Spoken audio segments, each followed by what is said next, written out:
IPL 2025ರಲ್ಲಿ ಸೋಮವಾರ Mumbai Indians ಮತ್ತು Kolkata night Riders ನಡುವೆ ಪಂದ್ಯ ನಡೆಯಿತು.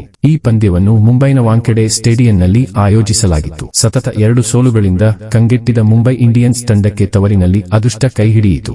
ಕೋಲ್ಕತ್ತಾ ನೈಟ್ ರೈಡರ್ಸ್ ತಂಡವನ್ನು ಸೋಲಿಸುವ ಮೂಲಕ ಐಪಿಎಲ್ 2025ರಲ್ಲಿ ಮುಂಬೈ ಇಂಡಿಯನ್ಸ್ ಮೊದಲು ಗೆಲುವು ಕಂಡಿತು. ಮತ್ತೊಂದೆಡೆ ಸತತ 2ನೇ ಗೆಲುವು ಸಾಧಿಸುವ ಕೋಲ್ಕತ್ತಾ ನೈಟ್ ರೈಡರ್ಸ್ ತಂಡ ಆಸೆ ಈಡೇರಲಿಲ್ಲ. ಮುಂಬೈ ಎದುರು ಟಾಸ್ ಸೋತು ಮೊದಲು ಬ್ಯಾಟಿಂಗ್ ಮಾಡಲು ಬಂದ ಕೋಲ್ಕತ್ತಾ ನೈಟ್ ರೈಡರ್ಸ್ ತಂಡದ ಬ್ಯಾಟರ್ಗಳು ರನ್ ಗಳಿಸುವಲ್ಲಿ ಹಿಂದೆ ಉಳಿದರು.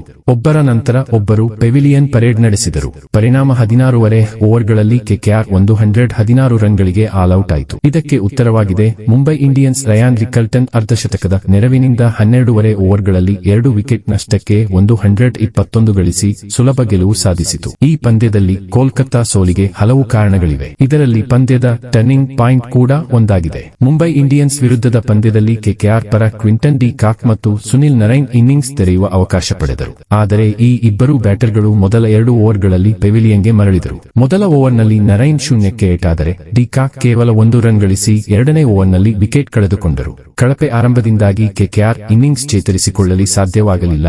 ಇದರ ಭಾರವನ್ನು ತಂಡ ಕೂಡ ಹೊರಬೇಕಾಯಿತು. ಕೋಲ್ಕತ್ತಾ ನೈಟ್ ರೈಡರ್ಸ್ ತಂಡ ಆರಂಭದಲ್ಲೇ ಹಿನ್ನಡೆ ಅನುಭವಿಸಿದ ಕಾರಣ ಸಂಕಷ್ಟದ ಪರಿಸ್ಥಿತಿಗೆ ಸಿಲುಕಿತ್ತು. ಇಂತಹ ಸಂದರ್ಭದಲ್ಲಿ ಮಧ್ಯಮ ಕ್ರಮಾಂಕದ ಬ್ಯಾಟರ್ಗಳು ಕೂಡ ತಮ್ಮ ಜವಾಬ್ದಾರಿಯನ್ನು ಮರೆತರು. ಮಧ್ಯಮ ಕ್ರಮಾಂಕದ ಬ್ಯಾಟರ್ಗಳು ಜವಾಬ್ದಾರಿಯುತ ಬ್ಯಾಟಿಂಗ್ ಮಾಡುವ ಮೂಲಕ ತಂಡವನ್ನು ಉತ್ತಮ ರೀತಿಯಲ್ಲಿ ಮುನ್ನಡೆಸಬೇಕಿತ್ತು. ಆದರೆ ವೆಂಕಟೇಶ್ ಅಯ್ಯರ್ ಮತ್ತು ರಿಂಕು ಸಿಂಗ್ ಬಿಗ್ ಇನ್ನಿಂಗ್ಸ್ ಆಡುವಲ್ಲಿ ವಿಫಲವಾದರು. ಕೆಕೆಆರ್ ತಂಡದ ವಿಕೆಟ್ಗಳು ಒಂದೊಂದಾಗಿ ಬೀಳುತ್ತಲೇ ಇದ್ದವು. ಪರಿಣಾಮ ಕೆಕೆಆರ್ ನಿಗದಿತ 20 ಓವರ್ಗಳನ್ನು ಪೂರ್ಣವಾಗಿ ಆಡಲು ಸಾಧ್ಯವಾಗಲಿಲ್ಲ.